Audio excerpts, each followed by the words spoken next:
Olá, meus lindinhos, minhas lindinhas, estamos aqui unidos pelo coração, com o propósito da divulgação do Evangelho de Jesus.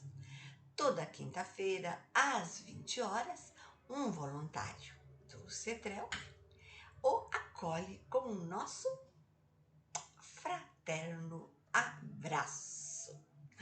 Sou a Margarete, voluntária do CETREL, e a casa que é um pontinho de luz nesse nosso lar no espaço. Se puder, se discipline e faça o evangelho em sua casa hoje. Se discipline para isso. Sinta-se à vontade, mas por favor, se puder, coloque um recipiente com água para ser fluidificada pelos benfeitores. E se toma algum remédio ou faz algum tratamento, utilize esta água, seja qual for sua necessidade.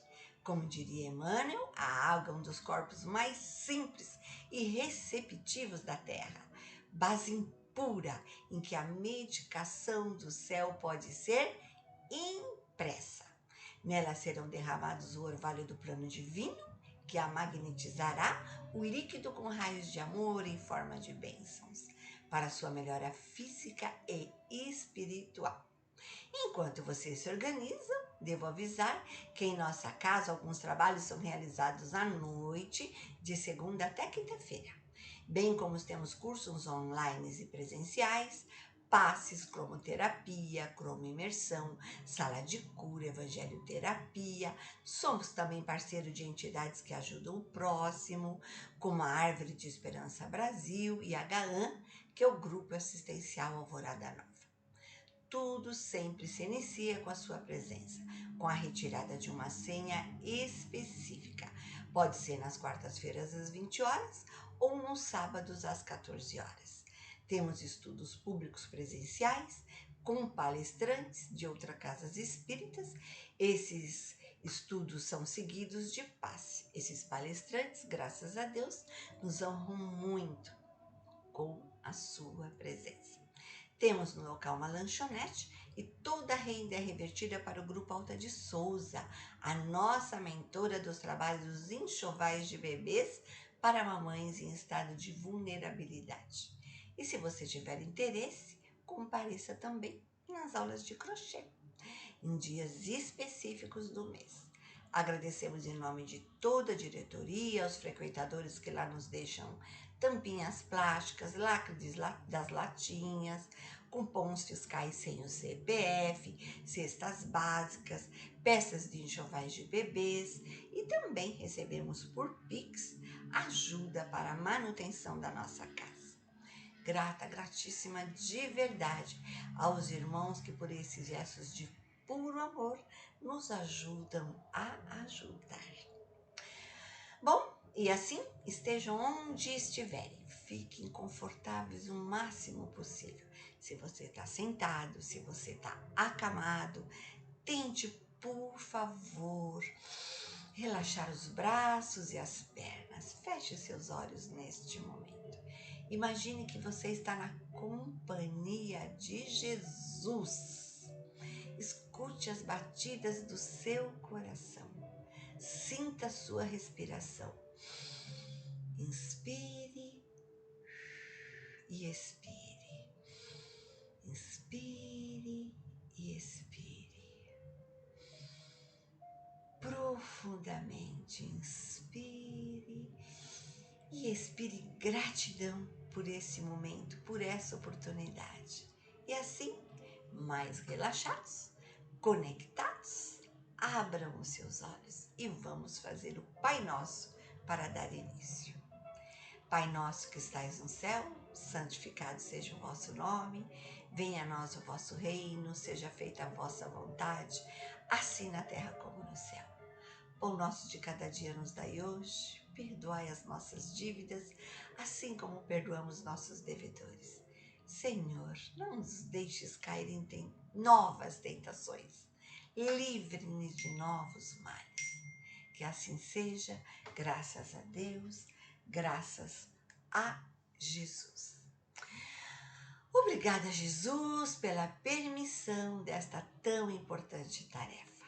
E assim assim, em conexão ao plano maior, sentindo o amor de Jesus, nosso irmão e mestre, companheiro de todas as horas, rogamos, Senhor, os seus eflúvios de luz e que a espiritualidade atue sobre nós e que este amor alcance principalmente quem está precisando de alguma intervenção em sua vida.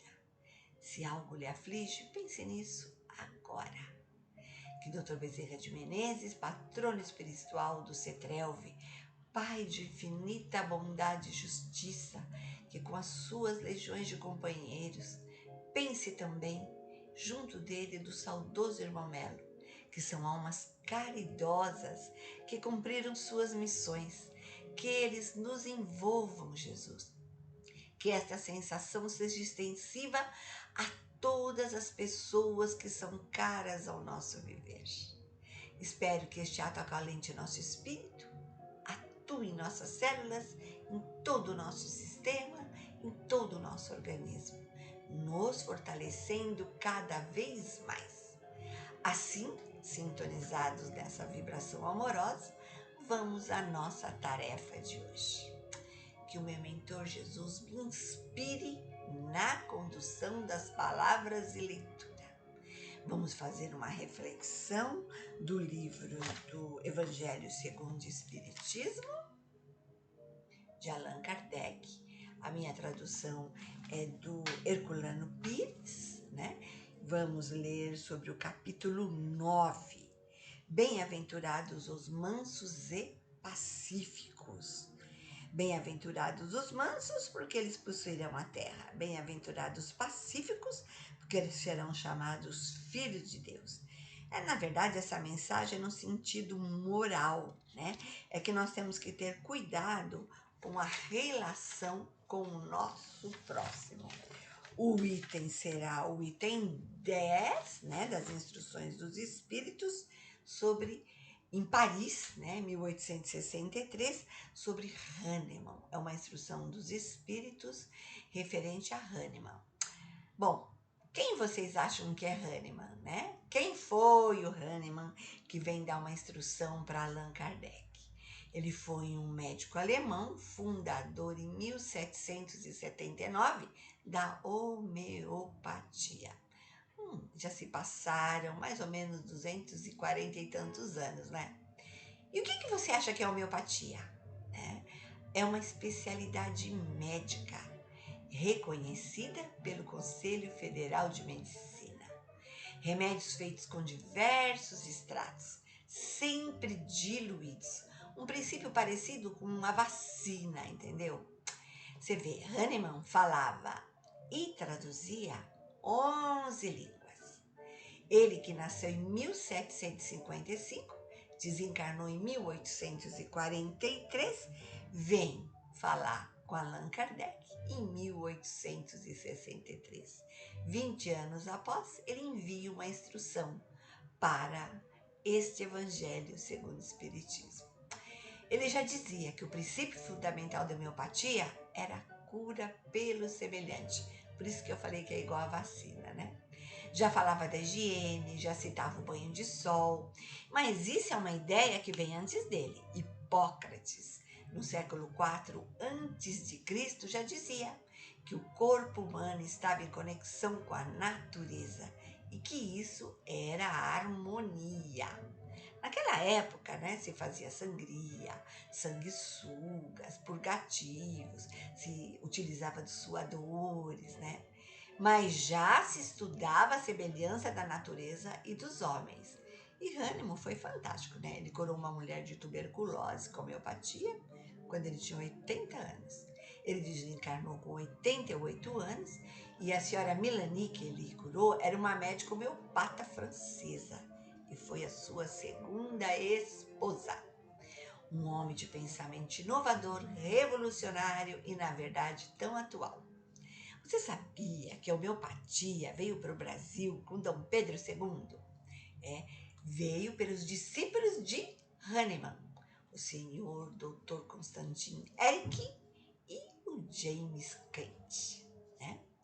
Este Hahnemann é o instrutor dos espíritos na nossa leitura de hoje. Então, olhe só como é que é o assunto. Item 10, capítulo 9. Segundo a ideia muito falsa que não se pode reformar a própria natureza, o homem julga dispensado de fazer esforços para se corrigir dos defeitos que se compraz, dos vícios, né? Que se compraz voluntariamente ou que para isso exigiriam muita perseverança. Às vezes nós temos, infelizmente, más tendências. É assim, por exemplo, que o homem inclinado à cólera se desculpa quase sempre com o seu temperamento. Não sei se você sabe, mas a cólera é como se você tomasse um veneno e esperasse que o outro morresse. Cólera faz muito mal para nós. Ela fica na nossa corrente sanguínea. Em vez de se considerar culpado, atribui a falta ao seu organismo, acusando assim a Deus pelos seus próprios defeitos. É ainda uma consequência do orgulho que se encontra mesclado a todas as suas imperfeições. Não há dúvida que existem temperamentos que se prestam melhor a atos de violência, como existem músculos mais flexíveis que melhor se prestam a exercícios físicos. Não penseis, porém, que seja essa a causa fundamental da cólera. E acreditai que um espírito pacífico, mesmo num corpo bilioso, num corpo furioso, né, será sempre pacífico, enquanto que um espírito violento, num corpo linfático, também não seria dócil. Nesse caso, a violência apenas tomaria outro caráter, não dispondo de seu organismo apropriado à sua manifestação. A cólera seria concentrada, enquanto no caso contrário, seria expansiva. Se você é furioso, aumenta, né? Expande bastante. O corpo não dá impulsos de cólera a quem não os tem, como não dá outros vícios. Todas as virtudes e todos os vícios são inerentes ao espírito. Sem isso, onde estaria o mérito e a responsabilidade? Olha só. O homem que é deformado não pode tornar-se direito, porque o espírito nada tem com isso, mas pode modificar o que se relaciona com o espírito, quando dispõe de vontade firme. A experiência não vos prova, espíritas, até onde pode ir o poder da vontade, pelas transformações verdadeiramente miraculosas que se operam aos vossos olhos. Dizei, pois, que o homem só permanece vicioso porque o quer, mas que aquele que deseja corrigir-se sempre o pode fazer. De outra maneira, a lei do progresso não existiria para o homem. Bom, eu sugiro de verdade que vocês leiam a Lei do Progresso no Livro dos Espíritos. Lá em qual livro? Nesse aqui, ó. Na questão 77b até 802. E aí você verifica qual o propósito da nossa encarnação. Nós estamos aqui nesse mundo para atingir a nossa perfeição. Temos que pensar o que é que temos feito para isso, né? E Hahnemann vem aqui e afirma que é falsa a ideia de que não se pode reformar a própria natureza, que basta nós nos esforçarmos para nos corrigirmos os defeitos que carregamos em nossos corações. Você duvida disso? Também dê uma lidinha no Livro dos Espíritos na questão 115, tá? Ele cita como exemplo que o homem inclinado à cólera se desculpa quase sempre com o seu temperamento. A gente não fala assim, ai meu Deus, quando eu vi eu já falei, é do meu jeito de ser. Tudo isso é consequência do nosso orgulho mesclado de nossas imperfeições. O corpo não dá impulso, gente, de cólera a quem não os tem, como não dá outros vícios.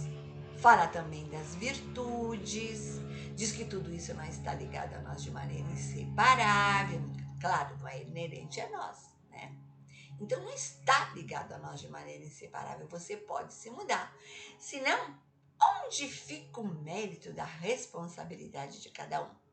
Se nos colocarmos, né, com uma vontade bem firme, nós podemos nos modificar. Ele cita inclusive o poder da vontade que faz verdadeiros milagres. Todo aquele que deseja corrigir-se sempre o pode fazer. Você quer parar de fumar? Você para de fumar. Você quer parar de beber? Peça ajuda, mas pare de beber, né? Não estamos mais em nosso estado natural, onde se iniciou a humanidade. Não podemos continuar agindo como crianças, sem conhecimento das coisas e sem experiência. Já percorremos diferentes fases da vida, pois a vida do homem tem um fim, mas o espírito, nosso espírito, se estende a infinito. O homem pode compreender o bem e o mal, e aqueles que forem se desenvolvendo, os mais avançados, devem ajudar ao progresso dos outros, tá? Pensamos no nosso próximo. Temos que vencer de fato, de verdade, o maior obstáculo de todos, que é o nosso orgulho, o nosso egoísmo. Esse é o nosso pior mal. Este progresso moral que Jesus tanto quer de nós e que nós custamos tanto a adquirir. Embora, né, vamos admitir, já melhoramos muito. Basta comparar alguns costumes sociais de alguns séculos, passados. Claro que o progresso intelectual caminha sempre, né? Ainda mais nesse século. Olha só, a inteligência artificial, computador, esse momento que nós estamos aqui fazendo isso pela internet, né? Então, nós já recebemos muitos incentivos desejáveis de progresso nessa área, mas a nossa moral, a asa do moral e do intelecto, ainda não está equilibrada. Assim, nós vamos concluir que o egoísmo pode ser a fonte de todos os vícios. Mas Hahnemann deixou bem claro que a caridade é fonte de todas as virtudes e que devemos praticá-la. Não só ele, né? Jesus já dizia isso há 2023 anos, né, gente? Inclusive, eu vou te dizer uma coisa que eu achei muito interessante naqueles episódios que são contados no livro do Lindos Casos do Ramiro Gama, que ele fala muito de Chico. Veja, um homem como Chico, né? Um ser humano como nós, nascido no planeta Terra, mas com uma missão para cumprir. Em 1940, Chico tinha mais ou menos uns 30 anos de idade e ele adoece gravemente, muito. E ele estava sentindo que ele ia morrer, ele estava arrasado achando que ia morrer, né? E pelos médicos lá da cidade dele, falaram para ele que ele estava tuberculoso, estava muito fraco, muito febril e que realmente estava muito mal, né? Então ele estava lá sentadinho numa porta, na casinha onde ele morava, muito triste. E aí Emmanuel, que felicidade, né? Ter um mentor como cara, toca no ombrinho dele, vamos fazer de conta que eu tá sentado assim, toca assim. Oi, Chico. Procure reagir, Chico, senão você falirá, Chico. E se você chegar aqui no mundo espiritual, Chico, desencarnado, claro que nós sabemos que você já realizou muitas coisas nessa terra, mas você vai deixar de fazer muita coisa que foi prometida. Vocês sabem, né? O Chico começou a ter contato com o espírito mais ou menos com 5 anos de idade. E com 30 anos ele já tinha feito realmente bastante coisa, né? E o Emmanuel fala para ele: Chico, nós demoramos tanto para organizar a sua reencarnação. Não fica assim triste não, Chico. Reage, por favor. Chico, a tristeza é cupim do coração. A tristeza traz muita moléstia grave, Chico. Se ocupe, vamos fazer alguma coisa. E aí o Emmanuel falou assim para ele: muitas doenças têm como causa o movimento explosivo de cólera. Por isso que eu tô contando essa história aqui, porque Hahnemann estava falando da cólera.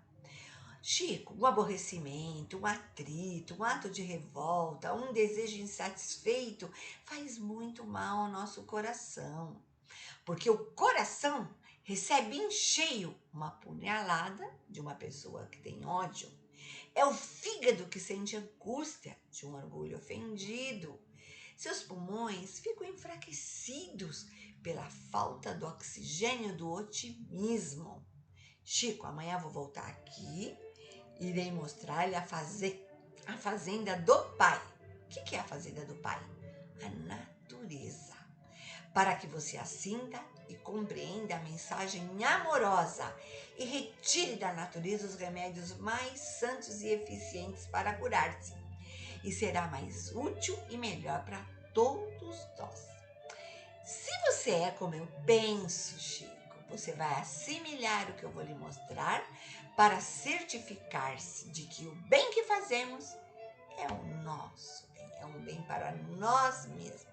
Que quem dá, recebe mais e vai mudar de vida e agir de outra forma. Bom, na manhã seguinte, Emmanuel já apareceu para o Chico e saiu com o Chico. E qual a primeira coisa que ele ensina para o Chico? Imagina, orar. Olha só, todos nós, mesmo em espírito e missão, quando estamos na Terra, temos que estudar, temos que ser intuídos, temos que ouvir o nosso mentor, gente. Aí, quando ele acordou, falou: Chico, tome vagarosamente o seu café para sentir o seu café. Na hora que você está tomando um simples café, pense que alguém plantou, pense que alguém colheu esse grão, pense que alguém torrou, pense que alguém moeu para você tomar o seu café. Quando você está comendo seu pãozinho, que você foi lá e comprou num ato automático, pense que alguém plantou trigo, separou o joio do trigo, fez a farinha, fez o pãozinho. Olha, cada detalhe da natureza faz a diferença, Chico. O Chico fez tudo isso com muita calma no seu amanhecer e aí os dois partiram para o trabalho. E falava com um, falava com o outro, cumprimentava um, cumprimentava outro. Alguém falava assim: Chico, vai com Deus. Deus lhe pague, Chico, por sua atenção. Deus lhe ajude, Chico.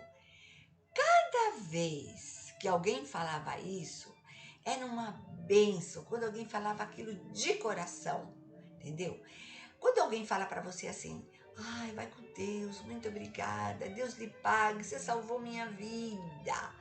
Nós somos beneficiados com luzes que entram pela nossa alma. São sentimentos de paz que chegam até nós como remédio curadores. Emmanuel foi andando com o Chico e falando da sombra, da árvore, das frutas, da chuva. Falou até de uma ponte. Falou: Chico, a ponte serve os pobres, serve os ricos. A ponte serve quem é mau, a ponte serve quem é bom. E o Chico foi guardando aqueles sentimentos tal, recebidos com todo o amor do seu coração. Claro que no final, todos nós sabemos que o Chico morreu em 2002, acho que com 92 anos, né?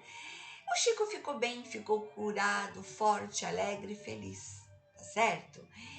Então, para ele, para o Chico, um raio de luz, uma carícia, um inseto, qualquer coisa chama a atenção. Fazem-no pensar e lhe arrancam sorrisos dos lábios. Então, não deixe a cólera te dominar. Veja a poesia na vida. Veja a verdade, veja a luz, veja a beleza e veja o amor. E, acima de tudo, sinta sempre a presença de Deus. E assim nós vamos terminar, mas antes, porém, eu vou ler, pequenos versinhos, né? Desse livro, Cântico do Horto, pelo Espírito Alto de Souza, pelo nosso irmão Milton Miquel Rata, né? Que é irmão do nosso irmão lá da casa, o Minol. Eu vou falar pequenos trechos só do poema Guilhão do Orgulho. O guilhão do orgulho que te apodera deve ser tolhido ainda na raiz. Se não quiseres ter a vida infeliz, direcione tua vida a fim brilhante, fazendo do amor o teu maior roteiro. E assim, com essas palavrinhas tão lindas, né? Eu vou concluir e solitar aos amigos espirituais a fluidificação das águas e de algum remédio que talvez você tenha colocado para respectiva intenções do seu coração. Se você está passando por uma aflição de saúde, seja qual for, fluidifique a água, tome em golinhos com remédios que o médico indicou. Assim se sentirá mais fortalecido. Se você toma homeopatia, que bom, melhor ainda. Sinceramente, pessoal, eu espero que os comentários aqui realizados façam você pensar que muitas vezes duvidamos do que nós somos capazes de renovar em nós. Nós tememos até algumas decisões, mas sempre devemos observar que Deus não é o Deus dos exércitos. Não derrama sangue, não fala de guerras, não conduz as infâmias da Inquisição, não faz queimar vivos, irmãos, outros que tenham religiões diferentes da nossa. Não aprova a matança, não sustenta o erro, não condenou nem condenará, e não condena nem Copérnico nem Galileu, porque esse Deus que o céu nos mostra é a suprema justiça, a verdade e o amor. E eu peguei desse livrinho aqui, Saúde, de Miramês, pelo Espírito João Nunes Maia, uma frase que diz assim, que nós chegamos ao mundo com uma tarefa. Não podemos ser omissos em nossos deveres morais. O bem e o amor já existe camuflado em nossos corações. Fomos semeados por Deus, esperando o toque pela regência do tempo. Em que tempo nós estamos? Estamos no tempo de regeneração. Vamos cuidar disso. Assim, pedimos aos benfeitores que derramem sobre nossas águas o orvalho do plano divino, magnetizando cada líquido, com raios de amor, paz, com fluidos curativos, calmantes e outros que precisamos para o nosso equilíbrio físico e espiritual. E aquele que beber desta água, em nome de Jesus, receba uma onda de luz, uma fonte de alegria, de fé e de bênçãos necessárias para o nosso dia a dia. Em gratidão por esse momento, pedimos, Senhor, abençoa nossos familiares, aqueles que ainda estão em provas educativas pelas expiações. Abençoa todas as casas de caridade, em especial os trabalhadores e os assistidos do nosso querido CETRELV. Abençoa as crianças desamparadas, sofredoras, solitárias, os órfãos, as grávidas, os idosos, os encarcerados fisicamente da alma, principalmente os encarcerados injustiçados. Abençoa quem está acamado, revigora as pessoas em depressão, abençoa Jesus, dê apoio e força aos orfanatos, ao GAAN, o Grupo Assistencial Alvorada Nova. Abençoa a Árvore Esperança Brasil, que está arrecadando chocolates para as crianças, 2.200 crianças carentes. Abençoa os voluntários do CETRELV. E como diria São Francisco de Assis, abençoa os nossos pets, abençoa o nosso planeta. E vamos deixar uma vibração em branco para todos os dirigentes de nações para que cultivem a paz. Alguns segundos de uma vibração em branco, distribua amor ao coração de alguém que já foi e você tem saudade, ao coração de alguém que está doente, precisa, Jesus, do seu amparo. E abençoa finalmente, Jesus, nós.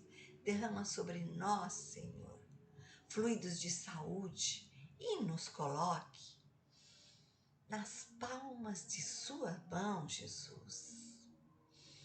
Pois, como diz o Marco Maiuri, lá do Núcleo Espírita Meditação e Caridade, por detrás de cada aflição existe um recado que Deus quer nos dar ao coração. Esta é a sua melhor encarnação.